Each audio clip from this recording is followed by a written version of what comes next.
মরদম হ্যাঁ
থানাটি মাইছে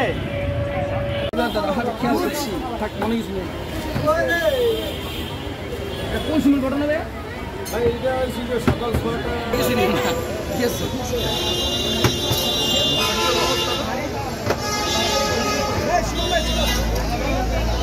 6টা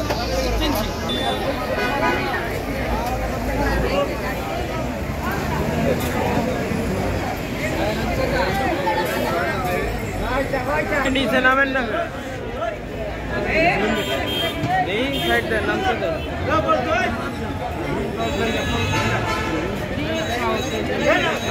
আমাদের বর্তমান অবস্থা খুবই খারাপ। বাংলাদেশের পরিস্থিতি ভয়াবহ। প্রায় জায়গায় এরকমের লাশ, গুম, খুন এরকমের দেখা যাচ্ছে।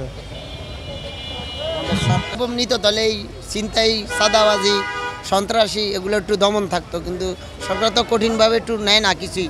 কোনো আইন প্রশাসনের উপরে কোনো আমরা আশা ভরসা করতে পারি না। জীবন নিয়ে রাস্তা চলতে গেলেও না আমাদের অনেক ভয়ঙ্কর ভয়ে চলতে হয়। এখন রাস্তা গাড়ি চালাইলে এরকম হঠাৎ দরজা টান দেয়, দরজা লক খুলিয়া লাই, কান দিয়া চুরি লইয়া আঘাত করা। আমারও একবার সাইনবোর্ডের থেকে মোবাইল টাকা লইয়া গেছে, আমার মালিকের নেওয়ানোর জন্য অনেক ফাড়াফাড়ি করছে। কইছি তুই যা কথা আমার লগে, তারপর আমি রানিং গাড়ি টান দিচ্ছি, দরজা খোলা, ওই বাড়ি খেয়ে ফরিয়ে গেছে। এতটুকুই আমার উপরও চলছিল একবার। এই রাস্তাটার মধ্যে চলাচল করতে গেলে আপনার খুব ভয়াবহ চলাফেরা করা লাগে। আপনি সন্ত্রাসী, বিরাট সন্ত্রাসী। আপনি আবদুল্লাহপুর থেকে স্টেশন মধ্যে এটা চিন্তা করবো আপনি হয়, এটা চিন্তার মধ্যে আপনার এগুলা করছে। আপনার এই রাস্তায় গেলে আপনার যে কোনো টাইমে মনে করেন যে মোটর সাইকেল নিয়ে আসে, মোটর সাইকেলের মধ্যে থেকে খারাপ থেকে মনে করেন যে ইয়া করে লিয়ে যায়। এবারে সিএনজির মধ্যে আছে, আপনার সিএনজির মধ্যে নিয়ে যায়। জানি না, আইলাম আমি অল্প খানা। 7:30 বাজে সকালে আইয়া দোকানটা খুলতে আসি, দেই ব্যাগ দুইটা, আর কিছু জানি আমি দোকান খুলতে আসি।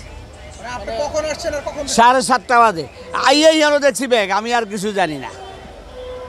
বুঝলেন, এই আমি না না না না আমি আর কিছু দিই না মা। হ্যাঁ, খালি বলে রয়েছে। আমি 7:30 বাজে সকালে। মনির হোসেন।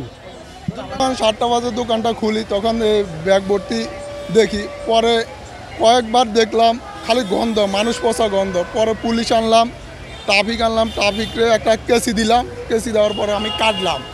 কাটার পরে দেখলাম গরু যখন জবাই করলে দড়িটা দেখা যায়, এরকম মনে হচ্ছে। আমি মনে হচ্ছে মানুষ। তারপর সাথে সাথে পুলিশ নিয়ে আইলাম। পুলিশ নিয়ে আসার পরে হেরা তো ভয়ে কাটে না। আমরা কি জনগণ ভয় পাবো, তার সাথে পুলিশ বেশি ভয় পায়। তো আমরা এই দুনিয়া কোন দুনিয়াত বাস করি আমি নিজেও জানি না। পুলিশে বলে একটু দেখেন, নাহলে আম করে দেন, তাও ধরে না। পরে বের করলাম। বের করার পরে আমাদের মাজার যে অংশটুকু, মাজারের অংশটুকু দেখার পরে বুঝতে পারলাম যে একটা পুরুষ মানুষ সে। তো তারপর থানা পাড়ি আসলো, থানা পাড়ি আসি, এখন পিক আপে করে নিয়ে গেল। আইসা ঠিক আছে, মানে এখানে যখন আমরা দেখছি যে 6টার দিকে এই জায়গায় 2টা ব্যাগ রাখা, কিন্তু কে রেখে গেছে এটা জানি না সঠিক। ব্যাগ রাখা দেখছি, পরে হয়েছে যে মানে অনেকক্ষণ যাবত রাখা ছিল কিন্তু কেউ আসতেছে না। পরে একজনরে বললাম যে দেখেন ওইটা কি, অনেকক্ষণ যাবত সবাই বলতেছে যে এটা হচ্ছে যা রাখা। পরে হয়েছে যে সে কী করলো, ওইটা খুলছে, খুলে দেখে মানে খোলার পরে যে দুর্গন্ধ বের হয়েছে, বের হওয়ার পরে তারপরে হয়েছে যে পুলিশ চলে। এটা দেখছি এখানে রক্ত বিয়ে মোড়ানো একটা ব্যাগের ভিতরে, পরে সংবাদ দিল জনগণ, এসে দেখি উৎসুক জনতা। তারপরে আমি এটা এখানে দেখলাম যে এই ব্যাগ অবস্থায়। না না না, এখন এই যে দেখছি, পরে বিস্তারিত জানতে পারবো এটা খুললে আর কি বিস্তারিত।